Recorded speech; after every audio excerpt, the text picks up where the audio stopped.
another episode of I Can Sew Make That. And today we're featuring the latest block table runner from Bernina that they've come out with. And this is all done on the combination cover stitch and overlock machine, the L890. And there is a new L890 that's the Quilters edition, has all the same features, but has an adorable little front stitch plate if you're interested in that. So this is what the table runner is going to look like.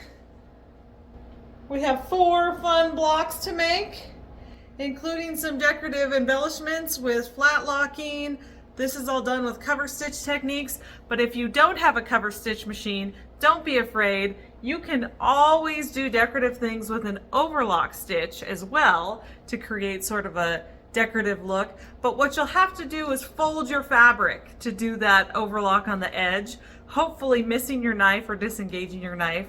And it will create a little bit of a pleat, but still very cute. So even if you don't have a cover stitch machine, you can use all these techniques except for the one in block 1 where we're going to be creating flying geese. So let's jump right in. First off here, I need to set up my L890 for a 2-thread chain stitch. So I'm going to go into the stitch selection menu. This is a cover stitch. And right there, it's the first one available to me. If you have not seen how incredibly easy this stitch tutorial, setup tutorial is, I love this because whenever I forget how to disengage the upper looper, there's a little video that tells me exactly how to accomplish that little step. Now I'm going to go back to this whole screen. So you want to make sure you have your C13 foot on and the knife down, cutting setting at 5, and then I do need to go ahead and lower that. Before we begin block 1, which is going to be the flying goose block, or flying geese block, this machine needs to be converted over to a cover stitch for making flying geese. So if you're not familiar with the wonderful built-in stitch tutorial that the L890 has, you can go into your stitch selection menu. We're going to be using a cover stitch, and it happens to be this first one right here, which is the chain stitch, 2-thread chain stitch. It's going to tell you which presser foot you need, what to do with your knife, how wide your cutting setting needs to be, and all the good settings. And I'm only going to be using that right needle. If I forget how to do some of these steps, there's built-in videos. For instance, this disengaging the upper looper, I often forget how to do that. There's a little knob inside that helps me get set up for that. So it's as simple as turning that knob and stepping on the gas, and you're going to see that go right out of the way. Now that I've done that, I'm going to go ahead and thread up my right cover stitch needle and my cover stitch looper, which is also a breeze with this air threading. Now that my machine is fully set up to do the 2-thread chain stitch, I have marked on my flying geese material not only the center of the diagonal of these squares, right sides together, but a 1/4 inch off on either side. So I have the blue water soluble is marking the cut line, if you will, and the purple air erase is marking my stitch lines. The cool thing about quilting flying geese with your serger is you can use this cover stitch to not only sew really quickly, but it's going to cut the geese apart on the second run. So this first run, I am going to have the knife down, and we're going to sew down one of these purple lines, and we want to sew right with the needle on the line.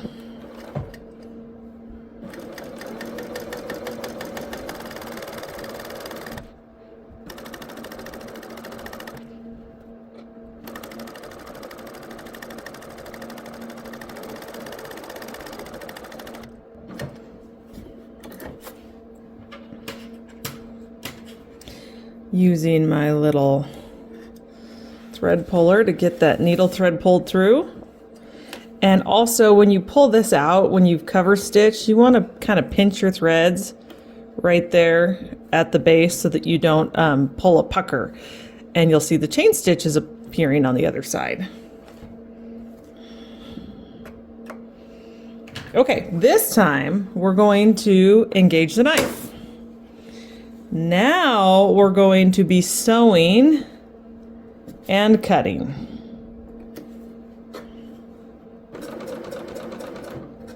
Pretty cool. Double duty here.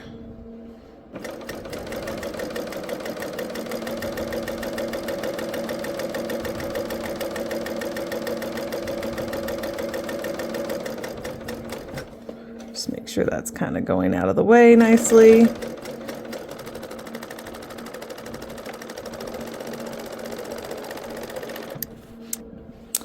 All right, I'm going to press this and mark the next step. Now we're on to the next step where we've added the third square that's going to be our background for our flying geese. And I went ahead and made 4 squares because I'm going to finish off the other 2 flying geese. Might as well make that into another little sample project. And once again, we're going to do one side without the knife and then the second side with the knife. So same idea here.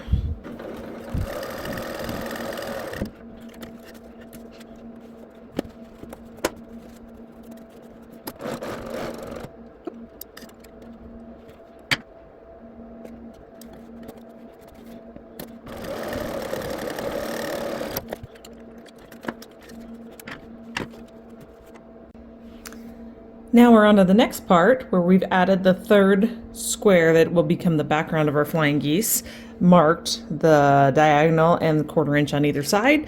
Gonna sew one side with the knife down and the other side with the knife up.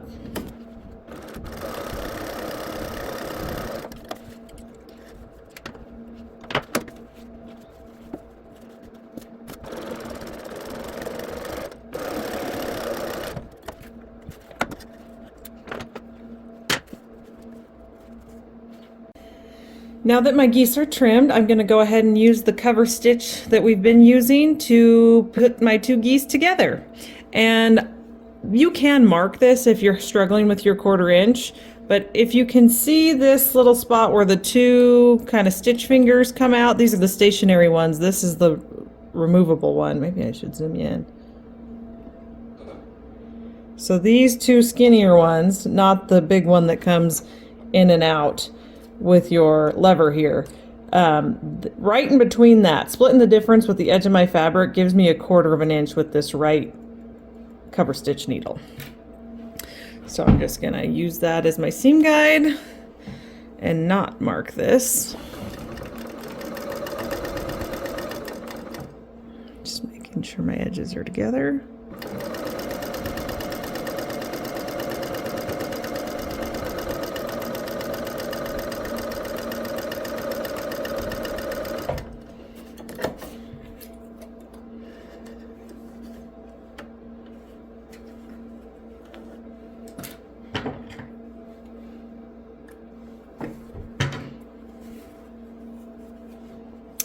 And look, block 1 is done so quickly.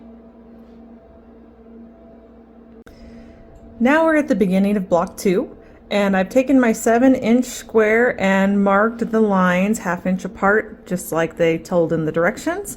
I happen to use 2 different color marking tools so I don't get goofed on which lines to do my cover stitch and which ones to do my overlock stitch. So I'm going to start, I've changed up my cover stitch thread. It's the same stitch we were using for block 1, but now I'm using green thread because I want it to really pop.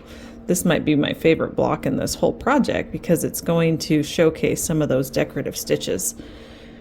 So here we go again.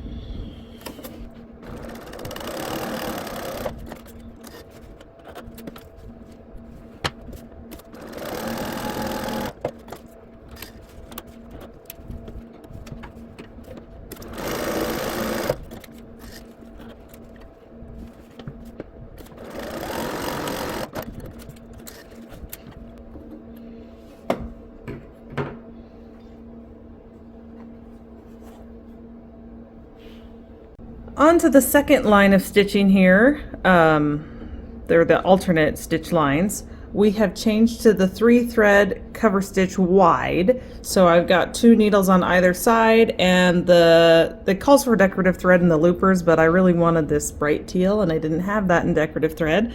So I'm going to use what I've got. I'm going to split the difference between my 2 needles with my line so that the chain stitch will be centered over those. I also went ahead and decreased my stitch length to 2.5, even though the directions said 3 to 4, because I like the look of the extra thread, especially since I'm using regular thread and not decorative. So here we go.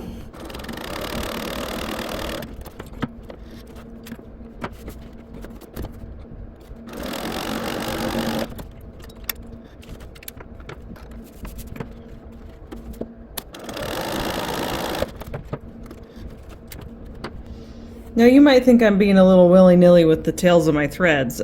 This block is going to get trimmed down and sewn in, so I'm not too worried about these coming unraveled. If I was really using this for functionality, I would definitely need to tie off the ends appropriately. So now we get to add the ribbon. So I'm going to thread this pink ribbon through my loopers thread. So I'm going to go about 1 inch under and then about 1 inch over.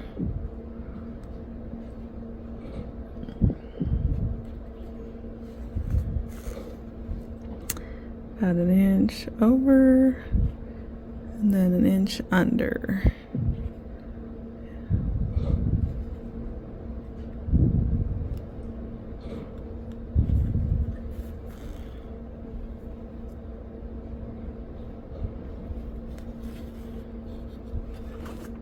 Then we just want to make sure that that gets untwisted.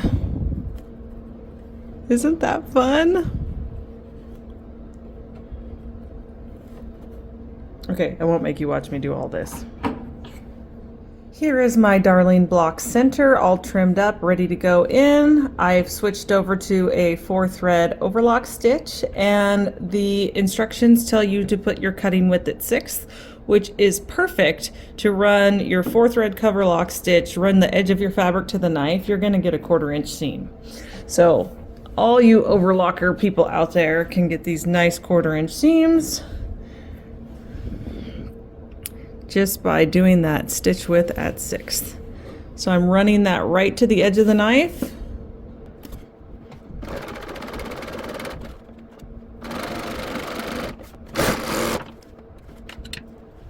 And we'll get all 4 of these borders put on.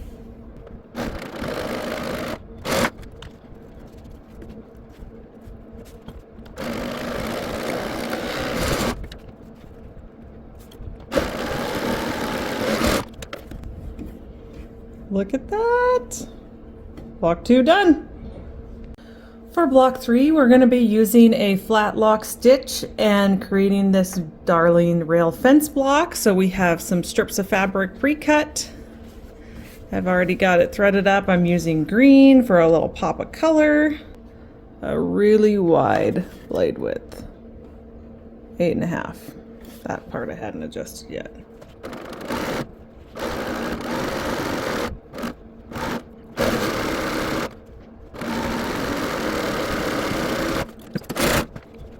Then when you pull, look at how fun this is going to be. Okay, one more strip.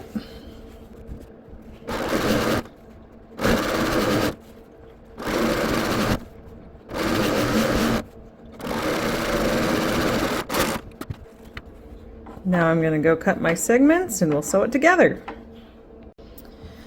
Here we are back with our 4-thread cover stitch and our stitch width at 6 for our 1/4 inch seam, and we're going to go ahead and sew this rail fence block together.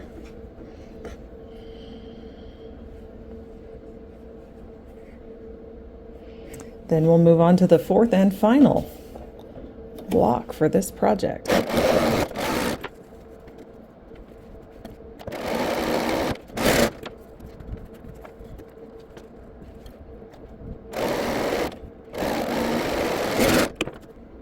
Number 3.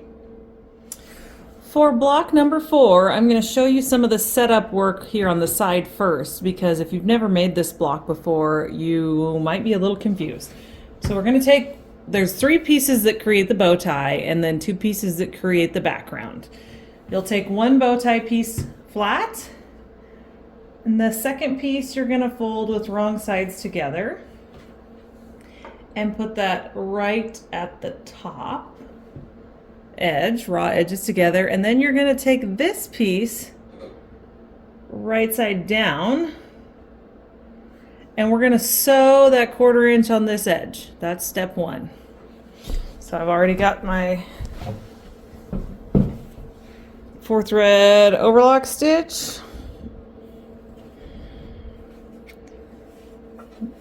width of 6.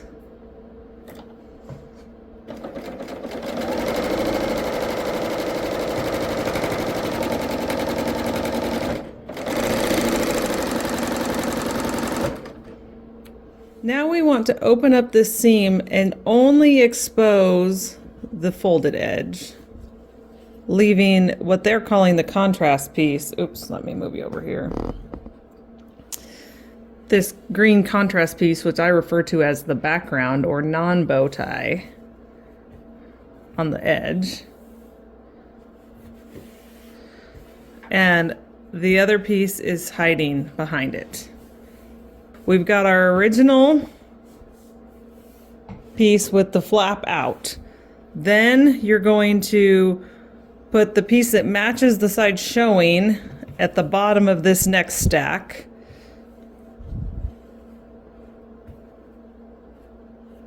Raw edges together. And then the matching bow tie piece on top. Raw edges all lined up at the top, and we're going to sew down this right hand side.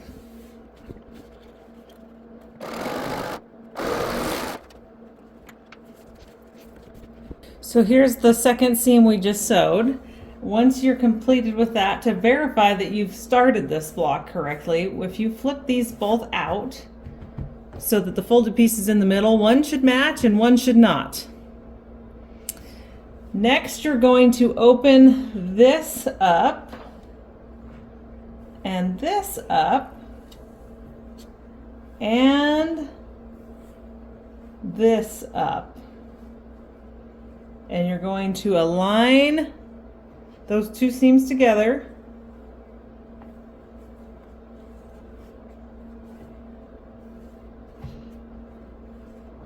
And the folded piece right along with it.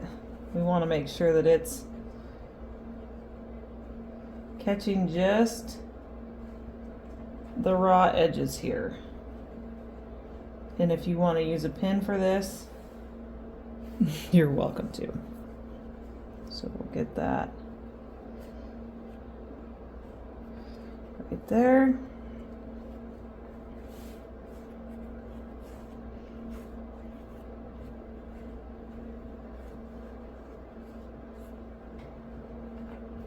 And that right there. So it kind of wants to pooch right here. So pinning this down doesn't hurt a bit.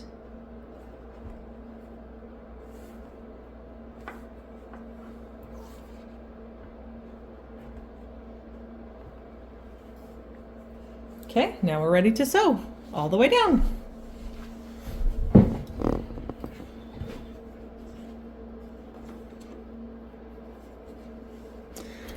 It's like fabric origami. There you go. Bring it in a little closer here.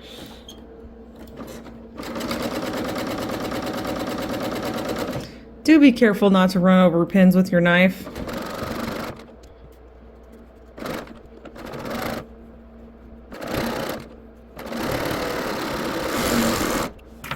And